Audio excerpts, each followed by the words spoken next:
Hey, I'm sitting here in the hospital. I haven't slept since yesterday. I mean, I haven't been able to sleep wide awake. I haven't slept 10 seconds since I've been here. And sometimes the surgeries, um, this happens, something happens. But if you can see me, I'm wide awake. One of the things I've been thinking about is I look at the posts. I've had a couple of Marines, including one of my commanding officers, come on and say some things, um, about my leadership and my character. And I was really humbled by it because, honestly, if anybody knew me in the Marine Corps, I was a freaking heathen. I was bad. I was freaking aggressive. I was hard. And in hindsight, there would have been a lot of changes, but that's who I was. And it was,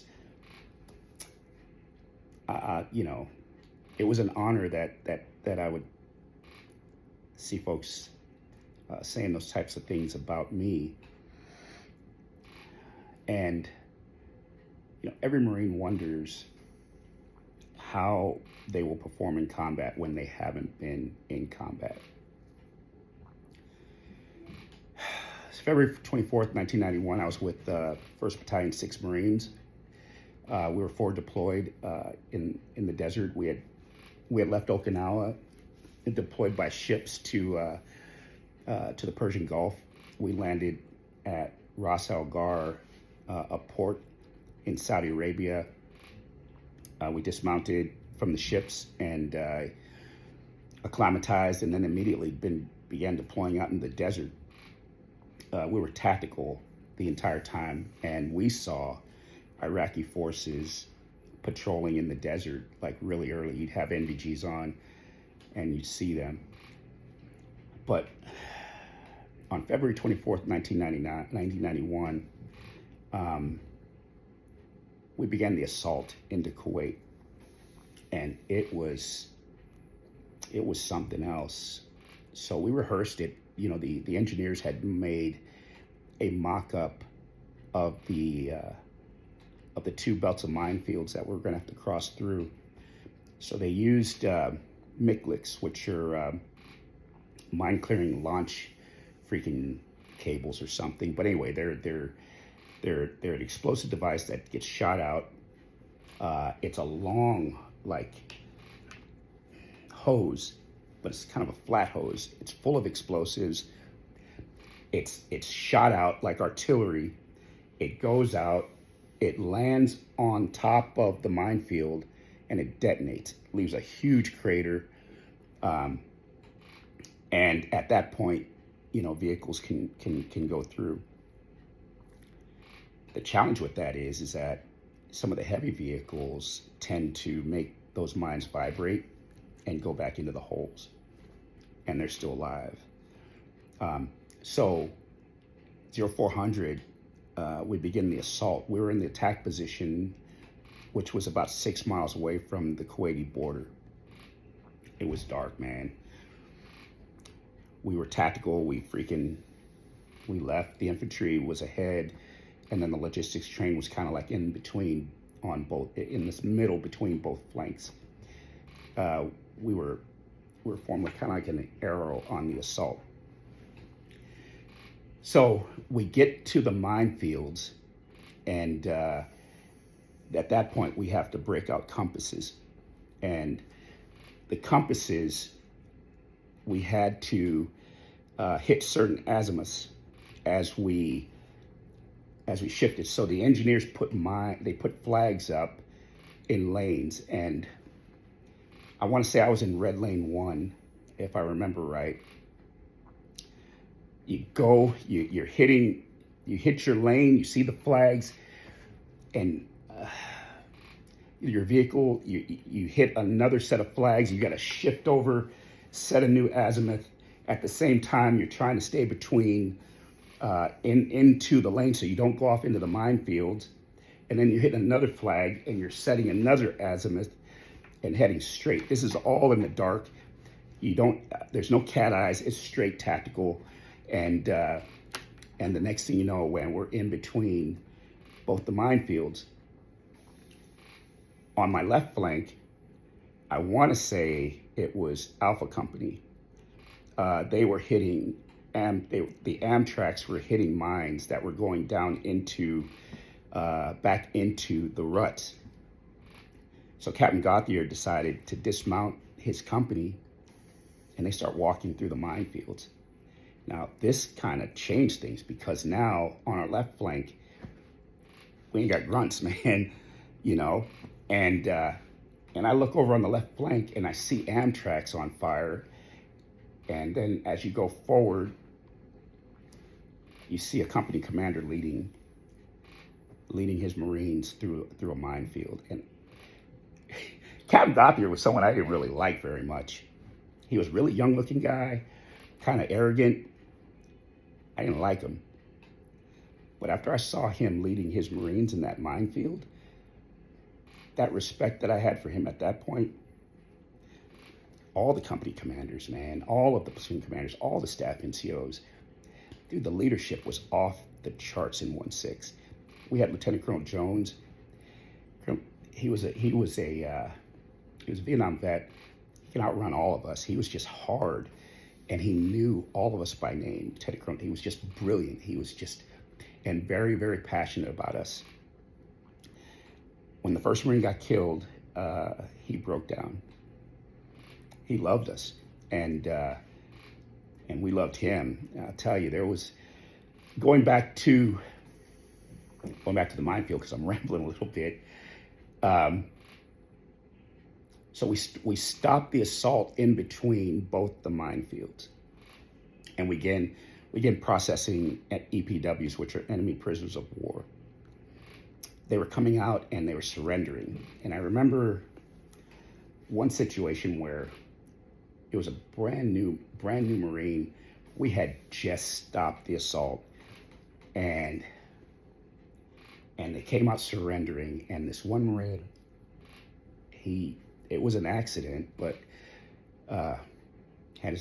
he hit the trigger on a saw, and it cut this Iraqi soldier in half, and what was left was like a mist in the air, and I was so pissed. If you can imagine the feeling, like, I know this sounds crazy, it's not the same magnitude of seeing a dog walk in the street and get run over by a truck. It was worse than that, but I'm saying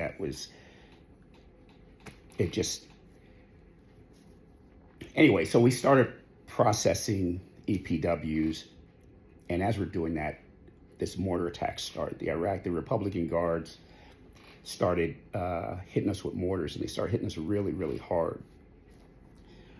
And as I was talking to Lieutenant Bettendorf, I'm watching the mortars, and I'm seeing that the Republican Guard is starting to walk the mortars onto the logistics train. And the logistics train is all of your beans, bullets, and bandages. It's everything that we needed for the assault. It was all of the shells for the artillery, shells for our tanks. We had a brigade of tanks. We had a huge contingent of tanks, and they got used. All of our ammunition, all of our food, everything was in that logistics train, and it was a huge logistic train because our battalion was a really big footprint. I don't remember how many people we had in the battalion, but we had an element from the Tiger Brigade, the Army's Tiger Brigade. We had their tanks. We had artillery. We had a whole bunch. We were like a special purpose MAGTF. We were big, and so the logistics train was crucial for us accomplishing our operation. If we had say, something hit by mortars, I don't know how we would have been able to replace that stuff. So I look at Lieutenant Bettendorf. I grabbed him. We were in MOP level 4, and we had everything on 3 because we didn't have our gas masks on at that point.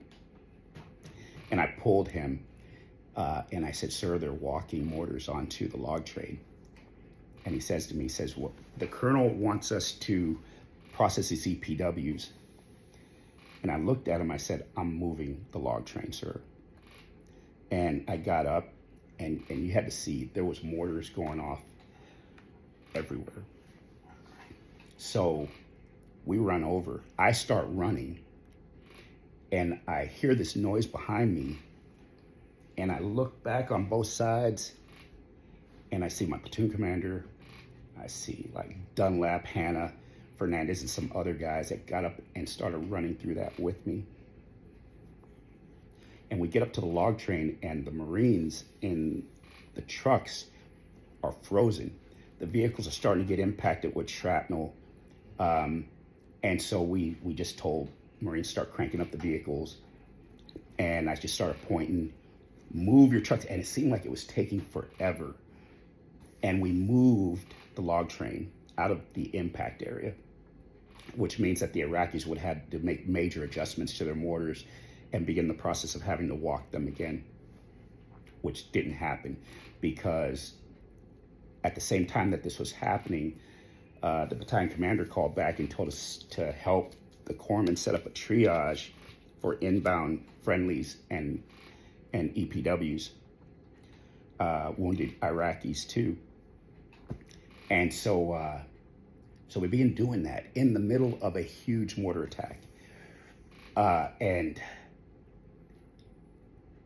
one of the things that I remember more than anything is that when they started coming in, there was one Iraqi soldier that had taken a gunshot wound to the stomach, and the docs put, a bag of lactate ringers up for him, and the most incredible thing that I've seen happen, and that was with, at the time, Lance Corporal Dunlap, and we're hiding behind vehicles, trying to stay away from the shrapnel. I mean, there was huge pieces of shrapnel just flying everywhere, hitting the vehicles. And this one Iraqi soldier was just kind of out in the open. And Lance Corporal Dunlap shielded this soldier with his own body. And while he was doing that, that Iraqi soldier pulled his IV out and died right there on the spot.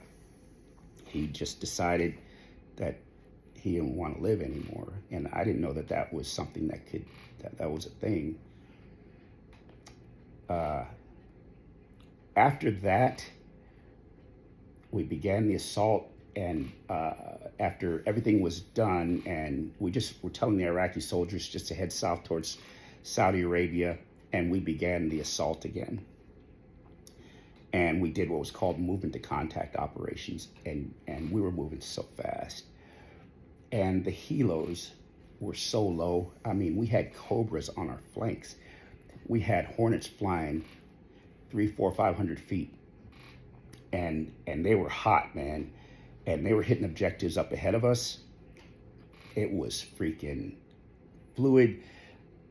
The way, I can't tell you how I felt, but what I can tell you was during the mortar attack, as I looked at the battlefield, everything slowed down. It was just slow. It's like my heart was I know it was pumping fast, but it just seemed like it was pumping really slow. Everything slowed down, and I was able to assess and make decisions like really fast. I wasn't afraid for myself. I just needed to get stuff done, you know what I mean? And so what I found, actually, back when I was in Beirut, is that I was capable of functioning in combat. And as a sergeant, I led in combat. And so to hear Marines talking about my character, I'm just humbled by it, and I'm honored. And to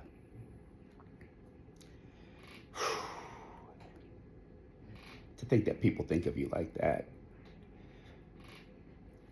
I haven't been able to sleep all night. I've been awake all day, all night, just